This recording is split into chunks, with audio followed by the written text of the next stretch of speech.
one needs to develop in life. Good books can inform you, enlighten you, and lead you to the right direction. There is no better companion than a good book. Reading is important because it is good for your overall well-being. Once you start reading, you experience a whole new world. When you start loving the habit of reading, eventually you get addicted to it. Reading develops language skills and vocabulary.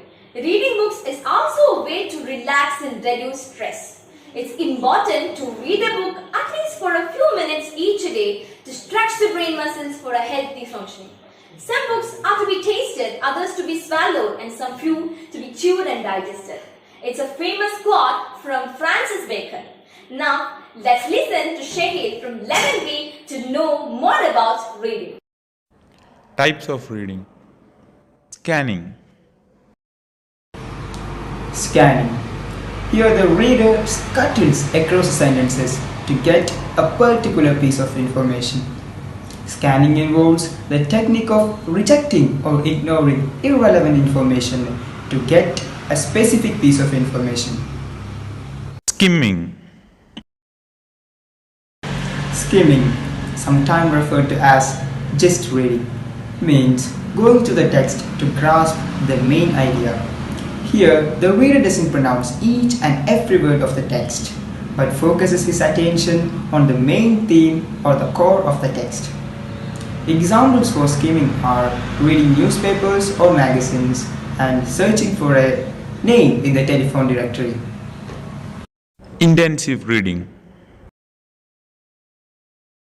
Intensive reading. Intensive reading is far more time consuming than skimming and scanning, as it needs the reader's attention to detail. It involves close reading that aims at the accuracy of comprehension. Here the reader has to understand the meaning of each and every word. Extensive reading. Extensive reading. Extensive reading lays more emphasis on fluency and less on accuracy. It usually involves reading for pleasure and is more of an out-of-classroom activity. It is highly unlikely for readers to take up the extensive reading for the word they do not like. 5 book suggestions for teens. I will suggest 5 books that I love the most, and I'm pretty sure that you will love it too once you start reading. The first one I suggest you to read is the Harry Potter series by J.K. Rowling, especially Harry Potter and the Goblet of Fire and Harry Potter and the Chamber of Secrets. The second book I suggest you to read is The Book Thief by Maka Suzak.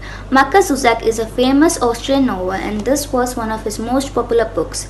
The Book Thief became an international bestseller, and this was sold in 16 million copies translated into 63 languages. The third book I suggest you to read is The Boy in the Striped Pajamas by John Boyne. This book takes place in the Hitler's reigning era, and this book is about a boy and his friend in the Nazi concentration camp. This book became a New York Times bestseller because of how beautiful and heart-wrenching the story is. The fourth book I suggest you to read is The God of Small Things by Arundhati Roy. This portrays the differences that the Indian society has cast upon its people because of being born under different circumstances. The fifth book I suggest you to read is The 7 Habits of Highly Effective People by Stephen R. Covey. This is considered as one of the most impactful books and has been inspired a lot of people to change their mindset and to become the better version of themselves. I thank you all for watching this video, and I hope you all read all these books that I suggested, as these are my favorites, and I hope you love them too.